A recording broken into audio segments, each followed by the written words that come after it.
Rucher de Montgeron, 8h30.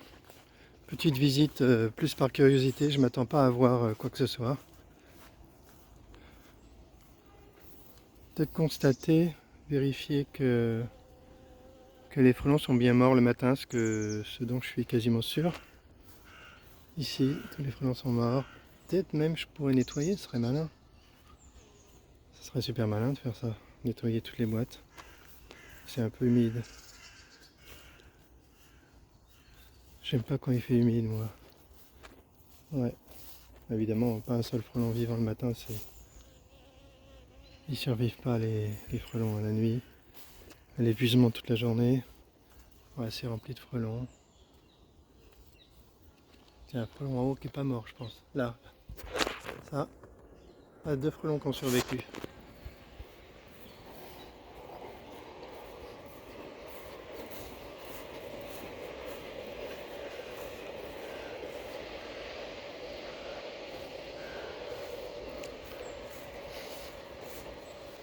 Ah bah c'est pas mal ça, finalement ça s'est rempli.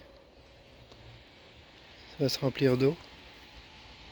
Attends, elles font chier les guêpes, hein. Putain, faut partir là.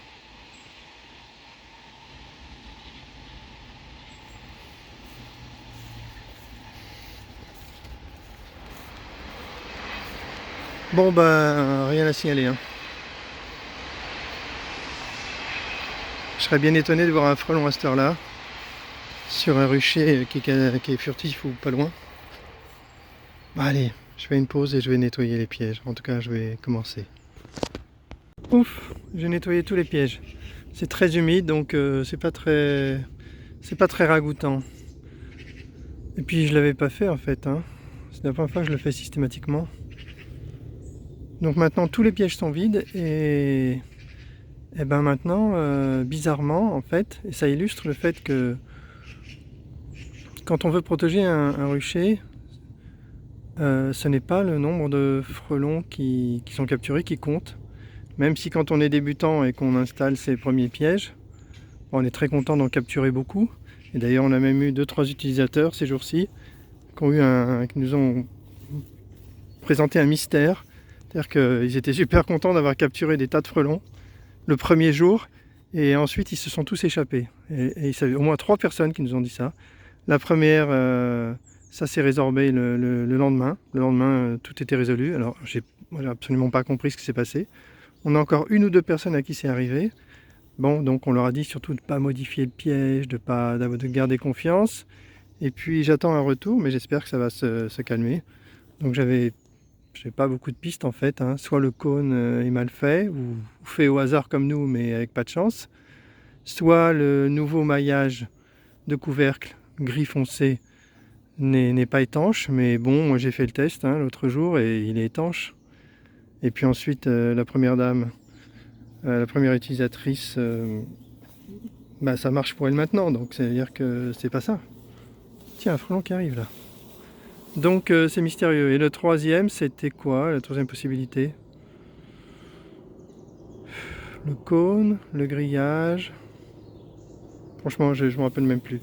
Donc là, c'était un peu mystérieux. J'espère avoir des nouvelles. Je vais relancer la personne parce que elle est tout de suite partie à vouloir modifier le piège. Et là, c'est la cata. Faut pas modifier les boîtes, hein. Surtout pas supprimer le manchon. Le manchon il est super important.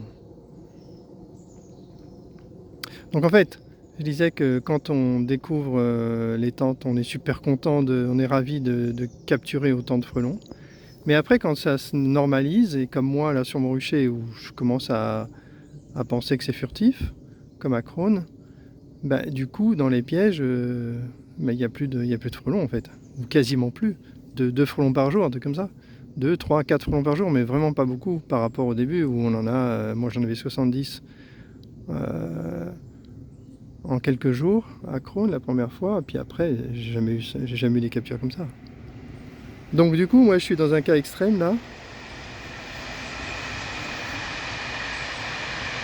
où je me dis que sur un rucher comme ça, avec 1, 2, 3, 4, 7 tentes, eh bien je vais plus capturer rien du tout. Donc je vais revenir maintenant tous les jours pour voir combien j'ai de captures sur ce rucher qui est fréquenté par les frelons, ça c'est certain, et qui est quasiment furtif, et je vais voir ce que ça donne. Voilà le frelon là qui qui vadrouillent en haut de la tente.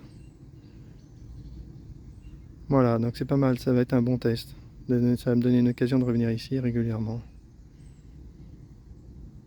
J'attends de voir ce que le frelon fait. Il furette, je pense qu'il est intéressé par les odeurs qui traînent, là, des odeurs de frelons, des odeurs d'abeilles. Mais bon, il est reparti dans l'arbre là. Il n'est pas très bien identifié ce qu'il pouvait faire. Surtout qu'il n'y a pas d'abeilles qui sortent, c'est très humide. Là sur la ruche là à gauche, il y a pas mal d'abeilles qui sortaient. D'ailleurs, je sais pas pourquoi elles sortent plus maintenant. Elles sortaient et elles avaient du mal à glisser. Elles glissent sur la boîte humide. Ça, il faudra y penser. Il faudra faire quelque chose. C'est très simple à résoudre. On y pensera dans les prochaines boîtes. On va faire découper des stries horizontales pour faire une sorte d'échelle. Et ça marchera bien. Ça leur permettra de s'accrocher. Pareil dans le cône carré. Eh bien, on mettra des stries pour que les frelons ne glissent pas. Certains frelons glissent et n'arrivent pas à passer le cône. Les cônes qu'on a fait jusqu'à maintenant, qu'ils soient en bouteille ou qu'ils soient en carré. Ah, le frelon dessus là. Ah ouais, il furette, il a identifié les odeurs, hein, c'est clair. Il n'est pas là par hasard.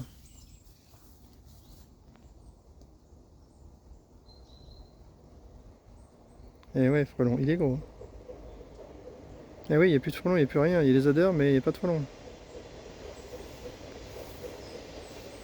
Tes copains morts, ils sont dans les crônes, pour nourrir les crônes.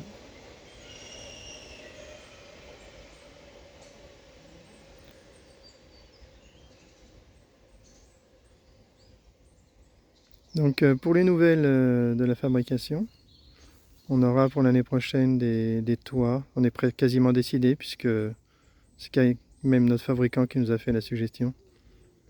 On va faire des toits, en tout cas on va le tester, il y a un maillage tissu, chapeau, donc on met par-dessus et qui se...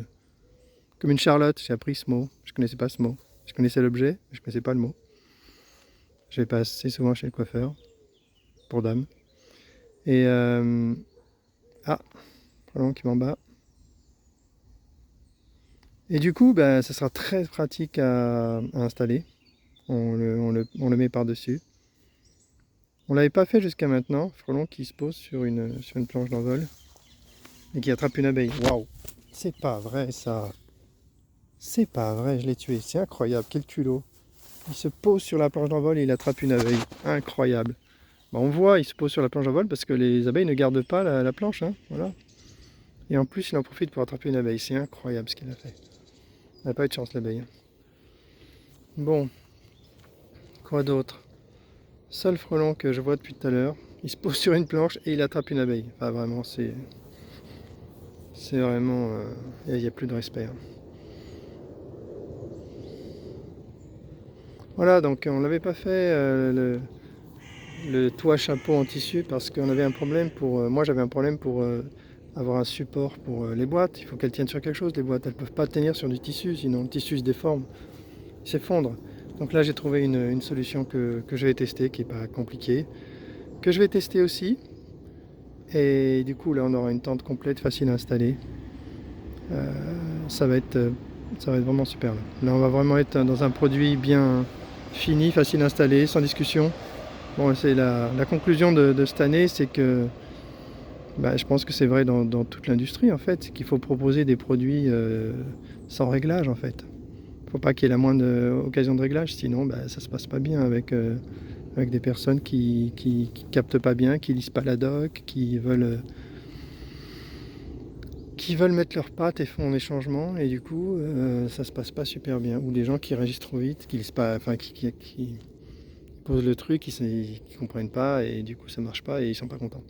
Donc là il faut qu'on gère ça aussi, en proposant une tente qui n'a pas de réglage en fait. C'est aussi bête, on apprend le métier de fabricant et de commerçant. Voilà, c'est bien. C'est bien pour André surtout parce qu'il est tout jeune et là il se fait une expérience de folie. Hein. Bon, je peux arrêter. Fin de cette vidéo. Je vais aller poster des enveloppes. Super, je suis à l'heure. Ça partira ce matin.